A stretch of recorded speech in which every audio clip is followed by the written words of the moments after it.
আমি সম্পূৰ্ণ সাজু কাৰণ যোৱা বছৰ আমি দুখনকৈ IPL অনুষ্ঠিত কৰিছিলোঁ গতিকে কামখিনি যথেষ্ট আমাৰ আৰু আপোনালোকে জানে যে ৱৰ্ল্ড কাপৰ আগে আগে আমি ৰিন'ভেট কৰিলোঁ গতিকে আমাৰ ফালৰ পৰা যিখিনি কাম কৰিবলৈ আছিলে আমি সম্পূৰ্ণ সাজু এতিয়া IPLৰ কাৰণে আৰু আশা ৰাখিছোঁ দুইখন মেচেই উপভোগ্য হ'ব আৰু দৰ্শকৰ আমি সঁহাৰি পাইছোঁৱেই আৰু যদি বতৰে ভাল আমাক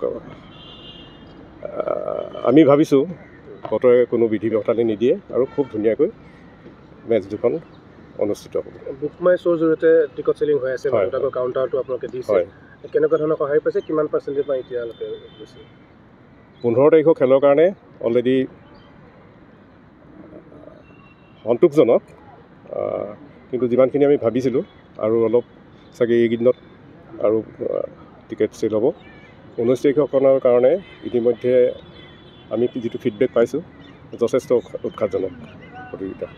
আমি সম্পূৰ্ণ সাজু কাৰণ যোৱা বছৰ আমি দুখনকৈ IPL অনুষ্ঠিত কৰিছিলোঁ গতিকে কামখিনি যথেষ্ট আমাৰ আৰু আপোনালোকে জানে যে ৱৰ্ল্ড কাপৰ আগে আগে আমি ৰিন'ভেট কৰিলোঁ গতিকে আমাৰ ফালৰ পৰা যিখিনি কাম কৰিবলৈ আছিলে আমি সম্পূৰ্ণ সাজু এতিয়া IPLৰ কাৰণে আৰু আশা ৰাখিছোঁ দুইখন মেচেই উপভোগ্য হ'ব আৰু দৰ্শকৰ আমি সঁহাৰি পাইছোঁৱেই আৰু যদি বতৰে ভাল আমাক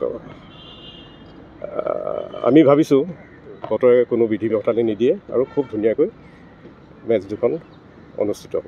বুক মাই শ্ব'ৰ জৰিয়তে টিকট চেলিং হৈ আছে, কাউণ্টাৰটো আপোনালোকে দিছে, কেনেকুৱা ধৰণৰ সহায় পাইছে, কিমান পাৰ্চেণ্টেজ পাই এতিয়ালৈকে গৈছে?